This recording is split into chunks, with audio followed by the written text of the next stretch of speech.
No, no, I don't believe. ഞാൻ ലണ്ടനിൽ പോണ്ടേ അപ്പോ? What? ഞാൻ ലണ്ടനിൽ പോകുന്നതാണോ പ്രശ്നം, കല്യാണം കഴിക്കുന്നതാണോ പ്രശ്നം? ഇതൊന്നും കളഞ്ഞിട്ട് ലണ്ടനിൽ പോകുന്ന ഫസ്റ്റ് ഓഫ് ഓൾ എനിക്ക് തോന്നുന്നില്ല. One thing. രണ്ടാമത്തെ ഹൂസ് രാഹുൽ. രാഹുൽ ഞാൻ കെട്ടാമെന്ന് ചെറുക്കൻ. You sound so weird. Sorry Riya. I don't trust you. എനിക്ക് ഞാൻ പറയട്ടെ, സത്യത്തില് കല്യാണത്തിന് റിയാസും ഡെയ്സിയും അപർണയും ജാസ്മിനെ ഞാൻ ഓൾറെഡി വിളിച്ച് പറഞ്ഞിട്ടുണ്ട്. അപ്പം ഇത്രയും പേര് എന്തായാലും വരണം. ഒരുപാട് പേര് ഇത് ആക്ച്വലി ഒരു സർപ്രൈസ് ആയിട്ട് വെച്ചിരിക്കുകയാണ് ഞാൻ. ഓക്കെ, പെട്ടെന്ന് തന്നെ കല്യാണം കഴിക്കണം എന്നുള്ള എൻ്റെ ഒരു തീരുമാനമായിരുന്നു. ബിഗ് ബോസിൽ വെച്ചിട്ട് എനിക്ക് അറിയാം എനിക്ക് പെട്ടെന്ന് കല്യാണം കഴിക്കണം. നമുക്ക് ഇവിടെ നിർത്തിയാലോ? ബിഗ് ബോസ് ഞാൻ എപ്പോഴാ പറഞ്ഞു എനിക്ക് പെട്ടെന്ന് കല്യാണം കഴിക്കണമെന്ന്? കണ്ടോ, ഇത് പെരിക്കായില്ലേ പ്രാങ്ക് കോള്? ഇത് പ്രാങ്ക് കോളാ. ഞാൻ അങ്ങനെ ഒരു ലണ്ടനിലുള്ള ഒരു രാഹുലിനെയും കെട്ടാൻ പോകുന്നില്ല. ഓക്കെ, മൈൽ സ്റ്റോൺ മേക്കേഴ്സിന്റെ ഇന്റർവ്യൂല് അപ്പൊ എനിക്കൊരു പ്രാങ്ക് കോള് ചെയ്യാൻ വേണ്ടി പറഞ്ഞു. അപ്പം ഞാൻ താങ്ക് യു സോ മച്ച്. അല്ല, എനിക്കൊരു സംശയം ഇപ്പോഴും ബാക്കിയുണ്ട്. ഞാൻ എപ്പോഴാ ബിഗ് ബോസിൽ കല്യാണം കഴിക്കാൻ മുട്ടിരിക്കാന്ന് പറഞ്ഞേ? അപ്പൊ തിരിച്ച് എന്നെയും പ്രാങ്ക് ചെയ്തതല്ലേ? താങ്ക് യുടാ, അറ്റ്ലീസ്റ്റ് നീ എന്റെ കോളെങ്കിൽ എടുത്തല്ലോ.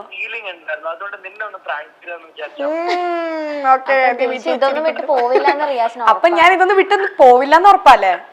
അതെനിക്ക് ഉറപ്പില്ല. നീ അങ്ങനെ കളഞ്ഞിട്ട് പോവാ ലണ്ടനിലേക്കല്ല. Yes, you're right. Oh, thank you. Okay, Riyaz, thank you so much. Parvathi ഇവിടെ ഉണ്ട്, എന്തെങ്കിലും പറയാനുണ്ടോ? Hi Riyas, thank you so much. നമ്മളൊരു പ്രാങ്കിന് വേണ്ടി ഇങ്ങനെ പറഞ്ഞത്, അപ്പൊ തന്നെ റിയാസിനെ വിളിച്ചിട്ട് കല്യാണമായി എന്നൊക്കെ പറയാന്ന് പറഞ്ഞിട്ട് ഫുൾ ആള് സെറ്റായി. അങ്ങനെ വിടാനൊന്നും ഉദ്ദേശിച്ചിട്ടില്ല അല്ലെ ദിൽഷനെ? പിന്നെ അങ്ങനെ കേരളത്തിൽ നിന്ന് വിട്ടുകൊടുക്കോ? അതന്നെ. ഓക്കെ, അപ്പൊ അനുഭവിക്കാനുണ്ടെന്ന് കേട്ടോ പറഞ്ഞു. ഇനി ഒരുപാട് അനുഭവിക്കാനുണ്ടെന്ന്. അത് നമ്മളിങ്ങനെ അനുഭവിച്ചുകൊണ്ടേയിരിക്കും. അത് ബിഗ് ബോസിൽ പോയവർക്ക് ഇത് അനുഭവിക്കേണ്ടത് ഒരു നെസസിറ്റി ആണ്. യെസ്, അതിനൊരു എൻഡിങ് ഇല്ല, അതിങ്ങനെ പൊക്കൊണ്ടേയിരിക്കും. അതിങ്ങനെ പൊക്കൊണ്ടേയിരിക്കും. നമ്മളങ്ങനെ വെറുതെ വിടാൻ ആരും ഉദ്ദേശിച്ചിട്ടില്ല. ഓക്കെ, അപ്പൊ thank you so much. Thank you. Bye bye.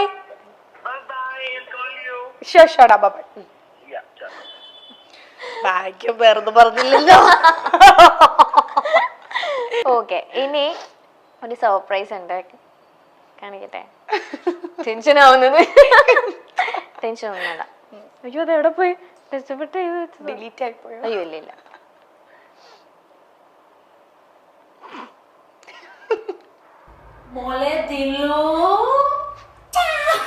വേറാരും കിട്ടില്ല. കേക്ക് ആ മഞ്ഞ വരവൊക്കെ കാണും.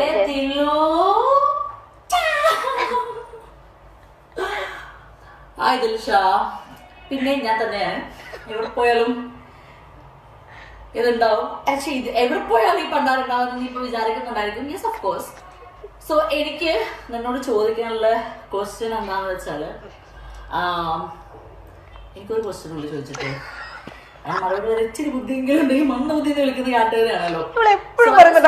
To say that I'm so happy and glad where you are today, and you're one hell of a woman, and I'm proud, and I'm happy that I met you. പിന്നെ അതുപോലെ തന്നെ കൂട്ടത്തില് April എൻ്റെ birthday വരുന്നുണ്ട്. So ഒരു 14 Pro Max 50 ലക്ഷം കിട്ടിയല്ലേ? 14 Pro Max 256 GB മറക്കല്ലേ? ഇത് വാങ്ങി തന്നില്ലെങ്കിൽ ജനു ഫാൻസ് എല്ലാവരും കൂടെ തലമുറ അടിച്ചു പൊട്ടിക്കണേ. ഇതൊരു കോമഡി പീസാണ്. ഓക്കെ, ഇന്ന് എൻ്റെ അടുത്ത് നല്ലോണം സംസാരിക്കും, നാളെ സ്റ്റോറി ഇടും. ചിലപ്പോ എനിക്ക് എതിരായിരിക്കും, ചിലപ്പം എന്നെ സപ്പോർട്ട് ചെയ്തിട്ടായിരിക്കും. എനിക്ക് അറിഞ്ഞൂടെ എല്ലാവർക്കും കൺഫ്യൂഷൻ. അല്ല, തലേ ദിവസം വരെ നല്ലോണം സംസാരിച്ചിരിക്കും. ഇപ്പൊ ഞാൻ എന്താ പറയാന്നറിയോ, ഇനി നീ എന്റെ പേരെടുത്ത എന്നെ മേലെ വിളിച്ചു പോരുന്നത്. എനിക്ക് എന്നെ വിളിക്കുകയൊക്കെ ചെയ്യും. എനിക്ക് എന്തോ ഒരു ഇഷ്ടം, ലൈക്ക് ഒരു സിസ്റ്ററിനെ പോലെയാണ്. എന്താ പറയാ, ഞാൻ ഒരുപാട് തല്ലുകൂടിയിട്ടുണ്ട്. പക്ഷെ എനിക്ക് ആ ബിഗ് ബോസ് ഹൗസിൽ ഇരിക്കുമ്പോഴും എനിക്ക് അവളെ വിഷമിക്കുമ്പോഴേക്കും എനിക്ക് ഭയങ്കര വിഷമമാണ്. എനിക്കറിയില്ല, എനിക്ക് ഒരു ഒരു ഒരു എനിക്ക് എന്തോ ഒരു ഇഷ്ടമാണ് എനിക്ക് അവളെ. കുറേ തല്ലുകൂടിയിട്ടുണ്ട്. ഞാൻ എന്തൊക്കെയൊക്കെയോ പറഞ്ഞിട്ടൊക്കെ ഉണ്ട്.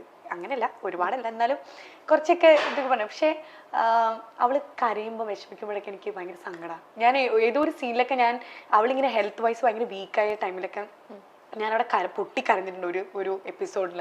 ഞാൻ ഇങ്ങനെ പറഞ്ഞിട്ടുണ്ട്, ഇതൊരു ഗെയിം ഷോ ആണ്, നീ അതിനൊരു ഗെയിമായിട്ട് എടുക്കുക, അതിനിങ്ങനെ ഭയങ്കര സീരിയസ് ആയിട്ട് എടുത്തിട്ട് നീ ഇങ്ങനെ നിന്റെ ഹെൽത്തിന് ഇല്ലാതാക്കില്ല. എനിക്ക് പേടിയാണ് അവൾക്ക് എന്തെങ്കിലും സംഭവിക്കുമോ, കാരണം ഈ ഷോ ഒരു 100 ദിവസം കഴിഞ്ഞാൽ കഴിയും. അത് കഴിഞ്ഞാലും അവൾ ഇനിയും അങ്ങോട്ടും നല്ല രീതിയിൽ ലൈഫ് മുന്നോട്ട് പോകണമെന്ന് എനിക്ക് ആഗ്രഹമുള്ള ഒരു വ്യക്തിയായിരുന്നു ഞാൻ. പിന്നെ ഇങ്ങനെ പറയാറുണ്ട് അവളുടെ അടുത്ത്, എനിക്ക് ഭയങ്കര ഇഷ്ടമാണ്, എനിക്ക് എന്തോ ഇഷ്ടമാണ് അവളുടെ ഈ കോമഡികളും ഇങ്ങനത്തെ സംസാരം. ഇപ്പൊ കണ്ടില്ലേ 14 Pro Max ഒക്കെ. അതെ, 50 ലക്ഷം കിട്ടിയല്ലോ, ഒരെണ്ണം വാങ്ങി 50 ലക്ഷം വെച്ചിട്ട് ഞാൻ എത്ര ട്രോൾ ഉണ്ടെന്നറിയോ. ഞാൻ കാണാത്ത മിക്ക വീഡിയോസ് ഇവളാണ് എനിക്ക് ഇൻസ്റ്റാഗ്രാമിൽ സെൻഡ് ചെയ്ത് തരാം. ഇനി മേലെ വേണ്ടി പോയത് 50 ലക്ഷം.